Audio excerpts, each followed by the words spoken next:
நான் பார்த்தது இல்லைன்னு நான் சொன்னேனே தேவரையா. எனக்கு ரொம்ப குறை. தேவரையா தான் எனக்கு என்ன பொறுத்த வரைக்கும் பார்க்கலையேன்னு ஒரு குறை.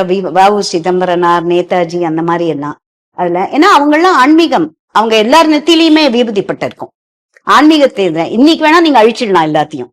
அதுல காலத்தின் கோலம் இதெல்லாம்.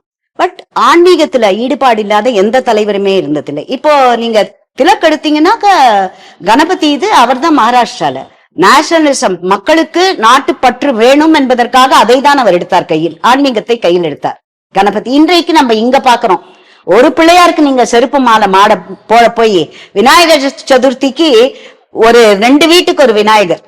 இன்றைக்கு கடல்ல அந்த குழந்தைங்க, அதான் நான் அதை சொல்லணும். அன்னைக்கெல்லாம் நான் போவேன் விஜர்சனத்துக்கு. அந்த குழந்தைங்க, அந்த சிறிய வயது குழந்தைகள் அந்த வண்டியில அந்த விநாயகரோட டான்ஸ் ஆடிட்டு போகச்ச, அப்பா என்னைக்கு தமிழ்நாடு இந்த மாதிரி மாறப்போகிறதுன்னு ஒரு இது வரும். ஆன்மீகத்துலன்னு பாத்தீங்கன்னா எனக்கு இவர் அத்வானிஜி ராமரை கையில் எடுத்தவர். அடுத்து அயோத்தியாவை மீட்டு கொடுத்த நரேந்திர மோடிஜி.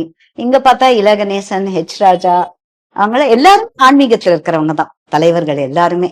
எனக்கு ஆன்மீகத்துல இருந்தாதான் எனக்கு ஒரு பற்று அவர்கள் மேல்.